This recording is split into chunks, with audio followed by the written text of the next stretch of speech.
বাতিল হতে পারে আদানির সঙ্গে বিদ্যুৎ চুক্তি।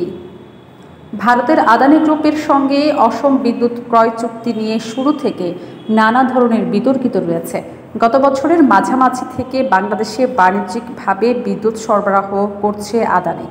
অভিযোগ রয়েছে, আওয়ামী লীগ সরকারের আমলে ২৫ বছর মেয়াদী এই চুক্তির মাধ্যমে মুনাফা বৃদ্ধির বিশেষ সুযোগ নিয়েছে ভারতীয় কোম্পানিটি। অন্তর্বর্তী সরকার আদানি গ্রুপের সঙ্গে এই অসম বিদ্যুৎ চুক্তি পর্যালোচনা করছে। অন্যদিকে জ্বালানি বিশেষজ্ঞরা আদানির সঙ্গে করা চুক্তি দেশের স্বার্থে বাতিলের দাবি জানিয়ে আসছেন।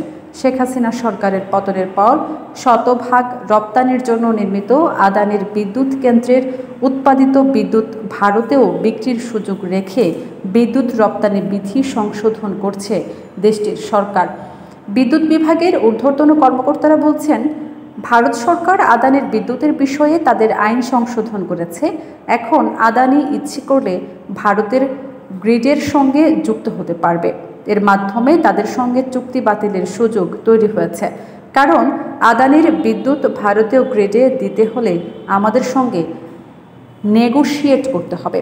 আদানি যদি এমন প্রস্তাব নিয়ে আসে তাহলে তাদের সঙ্গে চুক্তি বাতিল করা সহজ হবে। কারণ আদানির সঙ্গে চুক্তি নিয়ে আমাদের মধ্যে অস্বস্তি রয়েছে। দেশের স্বার্থেই আদানির সঙ্গে করা চুক্তি বাতিল করা প্রয়োজন। কর্মকর্তারা আরও বলেছেন, আদানির সঙ্গে বাংলাদেশ বিদ্যুৎ উন্নয়ন বোর্ডের যে পিপিএ বা বিদ্যুৎ ক্রয় চুক্তি স্বাক্ষরিত হয়েছে সেখানে বলা হয়েছে, কোনো কিছু পরিবর্তন করতে গেলে দুই পক্ষের সম্মতি নিতে হবে। এখন যখন তারা আমাদের সঙ্গে বসতে আসবে তখন আমাদের পক্ষ থেকে বের হওয়া বিষয়টি জানানো হবে। তবে পারমাণবিক বিদ্যুৎ কেন্দ্রটি চালু না হওয়ার আগে যদি আদানির বিদ্যুৎ আমদানি বন্ধ করা হয় তাহলে উত্তরবঙ্গে বিরাট অংশে লোডশেডিং বেড়ে যাবে। বাংলাদেশে বিদ্যুৎ সরবরাহের লক্ষ্যে ভারতের ঝাড়খণ্ডের গোড্ডায় আদানি গ্রুপ ১৬০০ মেগাওয়াট ক্ষমতার একটি কয়লাভিত্তিক বিদ্যুৎ কেন্দ্র নির্মাণ করেছে। বিদ্যুৎ কিনতে ২০১৭ সালে আদানি গ্রুপের সঙ্গে বিদ্যুৎ ক্রয় চুক্তি করে বিপিডিবি ২ ইউনিটের বিদ্যুৎ কেন্দ্রটি থেকে ২৫ বছর বিদ্যুৎ কেনা হবে। চুক্তি বিশ্লেষণ করে দেখা যায়, পুরো চুক্তিটি এমনভাবে সাজানো যাতে আদানি গ্রুপ সুবিধা পায়। চুক্তি অনুযায়ী বাংলাদেশ প্রতি ৩ মাস পর কত বিদ্যুৎ নেবে তা আগেই ঘোষণা করতে হবে। যদি বাংলাদেশের চেয়ে কম বিদ্যুৎ নেয় তাহলেও ঘোষিত পরিমাণের সমান দাম পরিশোধ করতে হবে। চুক্তিতে এমন অনেক শর্ত রয়েছে যেগুলোর কারণে ২৫ বছরে বাংলাদেশ প্রায় ৩,৭৫,০০০ কোটি টাকা বাড়তি নিয়ে যাবে আদানি। অথচ বাংলাদেশে যেসব বেসরকারি বিদ্যুৎ কেন্দ্র আছে সেগুলোর কাছ থেকে যতটুকু প্রয়োজন ততটুকু বিদ্যুৎ নেয় বিপিডিবি। এজন্য ৩ মাস আগে চাহিদা পাঠাতে হয় না। এদিকে আদানির চুক্তিতে শুল্ক কর বিষয়ে অনিয়ম রয়েছে কি না তা খতিয়ে দেখছে কাস্টমস গোয়েন্দা ও তদন্ত অধিদপ্তর। গত ৮ সেপ্টেম্বর শুরু হওয়া তদন্ত কমিটির অনুসন্ধান ৩০ কার্যদিবসের মধ্যে শেষ করে প্রতিবেদন জমা দিতে বলা হয়েছে। বিদ্যুৎ, জ্বালানি ও খনিজ সম্পদ উপদেষ্টা মোহাম্মদ ফাউজুল করিম খান সম্প্রতি এক সংবাদ সম্মেলনে বলেন, আদানির সঙ্গে বিদ্যুৎ চুক্তি সহ বিশেষ বিধানে স্বাক্ষরিত সব চুক্তি যাচাই বাছাই করতে একটি কমিটি গঠন করা হয়েছে। ওই কমিটির প্রতিবেদন পাওয়ার পর এ বিষয়ে ব্যবস্থা নেওয়া হবে।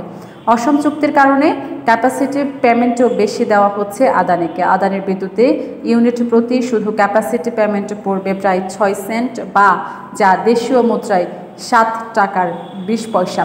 সেই হিসেবে বছরে আদানি শুধু ক্যাপাসিটি চার্জ হিসেবে নেবে প্রায় ৯,৫০০ কোটি টাকা। বাংলাদেশের গ্যাসভিত্তিক ও তেলভিত্তিক বেসরকারি রেন্টাল বিদ্যুৎ কেন্দ্রের গড় ইউনিট প্রতি ক্যাপাসিটির চার্জ ৯০ পয়সা থেকে ১ টাকা ২০ পয়সা পর্যন্ত। এ বিষয়ে জানতে চাইলে বুয়েটের সাবেক অধ্যাপক এবং জ্বালানি ও টেকসই উন্নয়ন বিষয়ের বিশেষজ্ঞ ডক্টর ইজাজ হোসেন বলেন, আদানির সঙ্গে বিদ্যুৎ চুক্তিটি ভালোভাবে খতিয়ে দেখা উচিত। একই সঙ্গে বর্তমানে বিদ্যুৎ কেন্দ্রটি আমাদের জন্য কতটুকু প্রয়োজন তাও দেখা দরকার।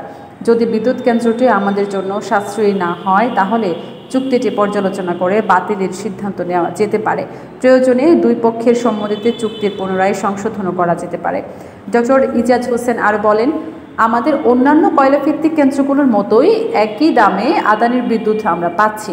আমাদের সক্ষমতা থাকলেও জ্বালানির সংকটে বাড়তি বিদ্যুৎ উৎপাদন করতে পারছি না। তেলভিত্তিক বিদ্যুৎ কেন্দ্রের উৎপাদন খরচ ২০ টাকার বেশি, সেখানে আদানির বিদ্যুৎ আমরা ইউনিট প্রতি প্রায় ১২ থেকে ১৩ টাকার মধ্যে পাচ্ছি। কনজিউমার্স অ্যাসোসিয়েশন অফ বাংলাদেশ জ্বালানি উপদেষ্টা অধ্যাপক এম শামসুল আলম বলেন, আদানির চুক্তি বাতিল করতে হবে। এই চুক্তির সবখানে বাংলাদেশের হার রয়েছে। এদিকে বাংলাদেশের কাছ থেকে বিদ্যুৎ সরবরাহ বাবদ প্রায় ৮০ কোটি ডলার পাওনা আদানি গ্রুপ। এই অর্থ দ্রুত পরিশোধের জন্য সম্প্রতি অন্তর্বর্তী সরকারের প্রধান উপদেষ্টা ডক্টর মোহাম্মদ ইউনূসের কাছে চিঠি লিখেছেন গ্রুপটির চেয়ারম্যান গৌতম আদানি। এরপর কদিন আগে ১৫ কোটি ডলার পরিশোধ করা হয়েছে বলে বিদ্যুৎ বিভাগ জানিয়েছে। ২০১৫ সালে ভারতের প্রধানমন্ত্রী নরেন্দ্র মোদী বাংলাদেশ সফরের সময় তার ঘনিষ্ঠ আদানির বিদ্যুৎ ক্রয়ের বিষয়ে তৎকালীন প্রধানমন্ত্রী শেখ হাসিনার সঙ্গে আলোচনা করেন। মোদীর সফরের ২ মাস পর আদানি পাওয়ারের সঙ্গে সমঝোতা স্মারক সই করে বিপিডিবি।